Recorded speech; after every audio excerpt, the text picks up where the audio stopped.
साथियों जय भीम, नमो बुद्धाय। जैसा कि हम बात करें साथियों, आज हम बात कर रहे हैं जाति तोड़ने का मजबूत हथियार है पूंजी। आज का जो हमारा अध्याय है, जो लेखक हमें लिख रहे हैं, वो बता रहे हैं कि ये जो जात रूपी आज बहुतों शोषण और वंचितों को जो उनके लिए एक बहुत बड़ा कारण बना हुआ है और समाज में उन्हें वो सम्मान नहीं मिल पा रहा है, इसकी एक सबसे बड़ी कारण जो होती है वो जाति को बताया जाता है। लेकिन यहाँ लेखक हमें समझा रहे हैं और बता रहे हैं कि जात तोड़ने का जो मजबूर हथियार है वो पूंजी है। अर्थात मिला करके कहें तो हमारी आर्थिक जो दशा है वो कमज़ोर होने के कारण जो है कि हमें हे दृष्टि से देखा जाता है। अगर यही चीज़ें आमतौर से आज भी ये मौजूदा गाँव में, शहरों में, अड़ोस पड़ोस में सब जगह आप इस चीज़ को एकदम मौजूदा स्थिति तोल करके देख लीजिए। अगर आपकी आर्थिक स्थिति ठीक है तो जो ये जात के लोगों से जो बैर करते हैं वो आपको बाहर ही मिलेंगे। एक साथ आपके साथ बैठ करके खाना पीना, चाय उठना बैठना, बातें चीतें करना और सब कोई रहेगा। लेकिन अगर जिसकी स्थिति कमज़ोर होती है, उनके रहन सहन उतना बढ़िया से नहीं होते हैं, उसकी मजबूरी है, उसकी कमज़ोरी है, तो उसको लोग भेद दृष्टि से देख करके और उसको भूल जाते हैं, उससे रास्ता काटने की कोशिश करते हैं। यही लेखक का कहने का मतलब है कि क्यों ना हम, अगर को इससे हमें तोड़ना है तो इससे हमें बजाय कानूनी लड़ाई लड़ने से या बजाय हो हल्ला और दंगा करने से अच्छा है कि हम अपनी अंतरात्मा से ही इसको हम आर्थिक आर्थिक स्वतंत्रता, आर्थिक मजबूती दें, जिससे कि हमारा ये अपने आप ही धीरे धीरे जब हम आर्थिक रूप से मजबूत होंगे, उनके हम बराबर होंगे, उठने बैठने खाने पीने लायक हर चीज़ में उनकी और हमारी समानता रहेगी, तो ये अपने आप ही ऑटोमेटिक ये दौर धीरे धीरे ख़त्म हो जाएगा। इस तरफ लेखक का सोच है। लेखक की जो है कि वो हमें बताना चाह रहे हैं हमारे साथियों को कि आप इस पे विचार कीजिए कि हमारी आर्थिक स्थिति, हमारे घर की दशा कैसे बदलेगी। हमें इस पे विचार करना, हमारे आर्थिक रूप से जो हमारे अंदर कमियां हैं, मान लीजिए जात की कमी है तो हमारे अंदर धर्म पाखंड और ये सारी चीज़ें जो बसी हैं, इसको धीरे धीरे घर में अगर एक पढ़ा लिखा व्यक्ति अगर होता है तो उसे ये कोशिश होती है कि वो अपने पूरे, सबसे पहले अपने पूरे घर में वो परिवर्तन लाए और परिवर्तन दिखाए। अपने घर को सबसे पहले वो बदलने की कोशिश करे, अपने माँ बाप को मनाए, अपने भाई और बहनों को भी उनको उस चीज़ से वो प्रेरित करें कि आप के लिए लायक ये काम नहीं है और इसे छोड़ें, इसे त्यागें, और जो बढ़िया कार्य है वो उनके लिए वो विचार दें उनको कि आप ऐसा करिए, एक अच्छा कार्य है, बल्कि इनसे हट करके आप ऊंचे उठिए। तब जब सबसे पहले अगर आप अपने घर में और अपने आप में परिवर्तन ऐसा लाएंगे तो आपसे दूसरे भी प्रभावित होंगे। यहाँ कहने का मकसद ये है। और इस तरीके से सबसे बड़ी चीज़ है कि हमें मेहनत करने का जो जुनून होना चाहिए वो सबके अंदर जुनून हो।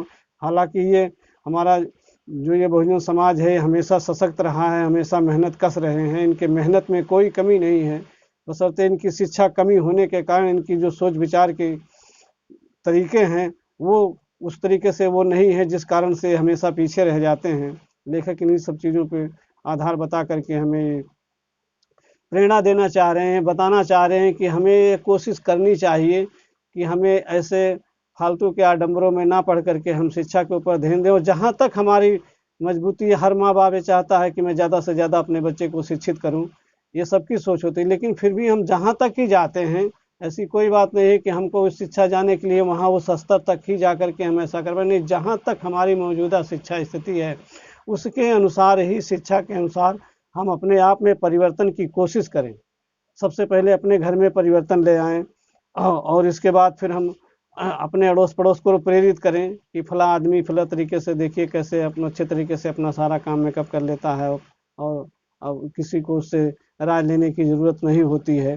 तो इस तरीके से ऐसा अगर हम करेंगे तो हमारा ये जाति बंधन का हमें जो है दृष्टि से लोग देखते हैं, इससे हमें छुटकारा मिलेगा। आज इसी अध्याय पे कवि लिख रहे हैं और हम इसी बात पे चर्चा करेंगे कि ऐसा आदमी को सोचना चाहिए और हर आदमी के लिए, ये कोई किसी एक पे नहीं बल्कि ये सभी पर निर्भर होता है। और इस बात को हमें मानना चाहिए, विचार करना चाहिए, दिमाग से सोचना चाहिए कि हाँ ये वास्तव में सच है। लेखक की बहुत दूर की सोच होती है। कहा जाता है कि जहाँ ना पहुँचे रवि वहाँ पहुँच जाए। कभी कभी बहुत दूर की सोचता है साथियों, वहाँ हमारे आम बस की बात नहीं है कि इतना हम सोच करके इतना विचार कर लें। लेकिन कभी वो धन्य हैं और ऐसे लेखक जो कि बहुत ही मौजूदा स्थिति बल्कि 100 साल आगे और 100 साल पीछे की जानकारी होते हुए वो हमें रास्ता दिखाने के लिए लिखते हैं। हमें उन्हें भी समय पर नमन करना बहुत ज़रूरी है। अब लिख रहे हैं आगे की लाइनों में जिन धर्मशास्त्रों ने मेहनत कश वर्ग को कथित अछूत बनाकर अमानवीय व अपमानजनक पेशे करने पर मजबूर किया, जाति तोड़ने का एक मजबूत हथियार पूंजी ही है। सदियों से सवर्णों के जातीय वर्चस्व का बड़ा हथियार उनकी आर्थिक सत्ता ही बना हुआ है। उनके शास्त्रागार का सबसे बड़ा हथियार उनकी आर्थिक शक्ति ही है, और यदि जाति को तोड़ना है तो दलितों को भी आर्थिक रूप से मजबूत होना पड़ेगा। लोहा लोहे को ही काटता है। जाति के खिलाफ पूंजी द्वारा मजबूती से लड़ा जा सकता है। आज़ादी के बाद कई उदाहरण हैं जब दलित राजनेताओं द्वारा मूर्ति अनावरण या मंदिर प्रवेश करने पर पंडितों द्वारा बाद में गंगा जल द्वारा धोकर कथित रूप से पवित्र किया गया है, लेकिन किसी अमीर दलित उद्यमी के साथ ऐसा व्यवहार नहीं हुआ, क्योंकि सवर्ण वर्ग आर्थिक रूप से संपन्न दलित की ताकत के आगे भी नाक रगड़ता है। उससे पंडित वर्ग को भी लाभ होता है। उनको पता है कि राजनेता तो सत्ता में आते जाते हैं, लेकिन पूंजीपति दलित ही अगली पीढ़ियां भी मंदिरों में दान देंगी। पूंजी के आगे सभी लोग पलक फावड़े बिछाते हैं।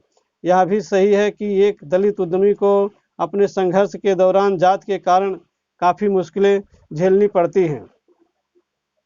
उसकी राह आसान नहीं होती है। वर्णवादी समाज हजार तरह की बाधाएं खड़ी कर देता है, पीछे धकेलने के कई षड्यंत्र रचता है, लेकिन इन सैकड़ों मुश्किलों को पार कर वह उद्यम में स्थापित हो जाता है, अमीर हो जाता है, तो वही सवर्ण समाज शिखर पर बैठे दलित उद्योगपति के तलवे चाटते हैं।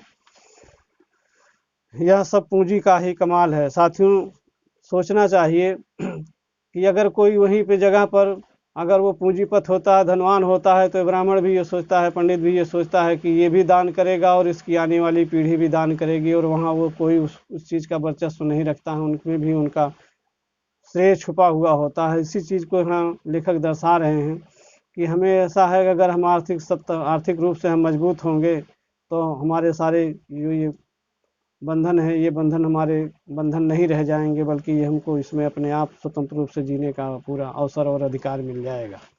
आगे लिख रहे हैं, गुजरात के रति भाई मकवाना को बैंक से कर्ज लेने में उच्च वर्ण के कर्मचारियों ने कई बाधाएं डाली। पानीपत हरियाणा के स्वच्छकार समाज के हैंडलूम व्यवसायी को कई वर्ष तक अपनी जात छुपानी पड़ी। लुधियाना के मलकित चंद जनागल की जाति का पता चलते ही उनका होजरी का सामान खरीदना बंद कर दिया।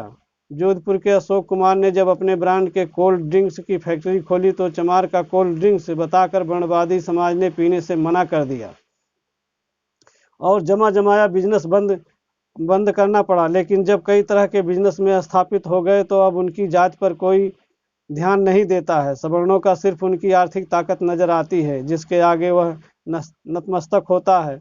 मेहनत कश उद्यमियों के प्रयासों के कारण दलित उद्यमी आगे बढ़ रहे हैं और कई बड़े बिजनेसमैन ग्रुप इन्हें सपोर्ट भी कर रहे हैं। अब साथियों, सेम टू सेम आज की जो मौजूदा स्थिति है उसी चीज़ को लिखते बता रहे हैं कि कुछ ऐसे हैं कि उनको अपनी जात कहीं छुपानी भी पड़ी है। वक्त पे ऐसा मौका पड़ता है तो अपनी जात छुपा करके लेकिन फिर भी अपने काम को रोकते नहीं हैं।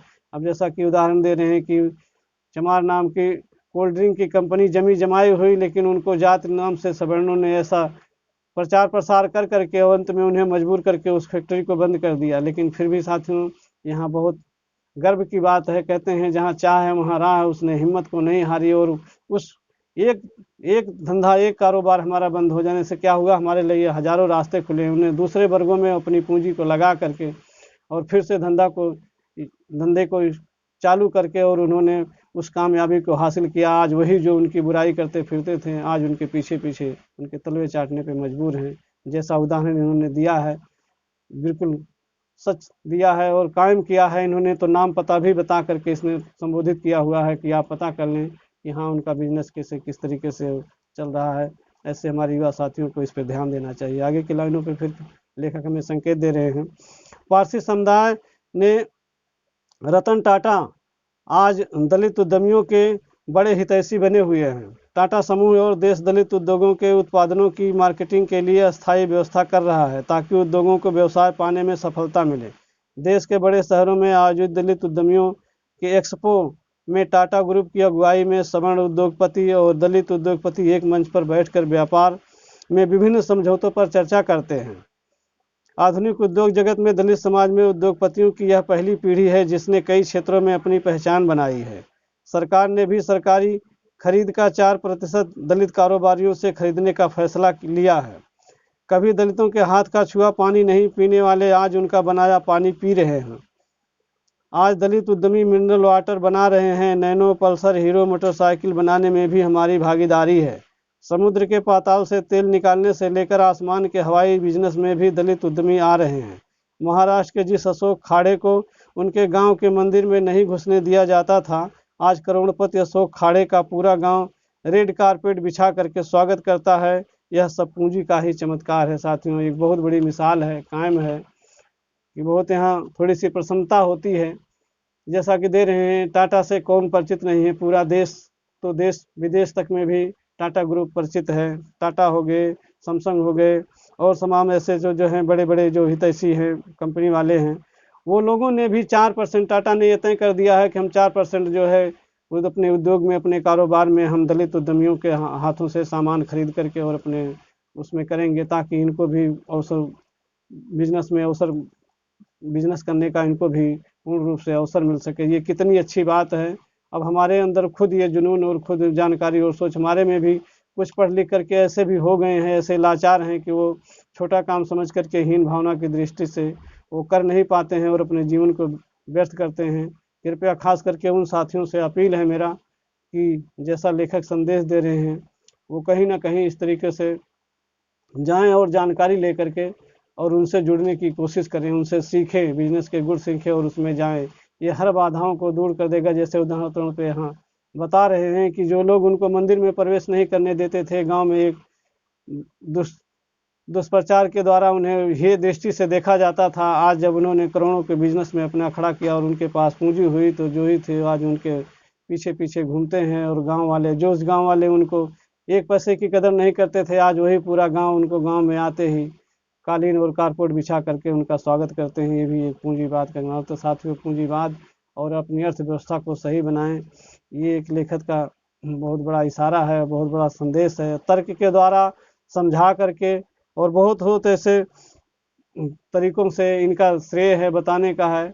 हम सब चीज़ों का अपने मोबाइल में, वीडियो में सारी चीज़ों को देखता है। इसी ध्येय उद्देश्य से मेरा भी कोशिश है कि आप इस चीज़ को देखें और अगर किसी के मन में ये भावना जागरूक होती है तो बहुत ही होगा, मुझे भी अपार खुशी मिलेगी।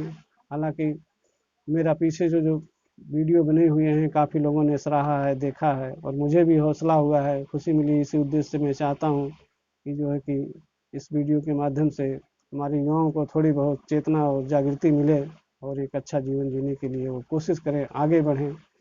बस साथियों, इसी के साथ इस वीडियो को विराम लेते हैं। आगे दूसरे अध्याय पे हम फिर चर्चा करेंगे। तब तक के लिए साथियों, जय भीम, नमो बुद्धाय।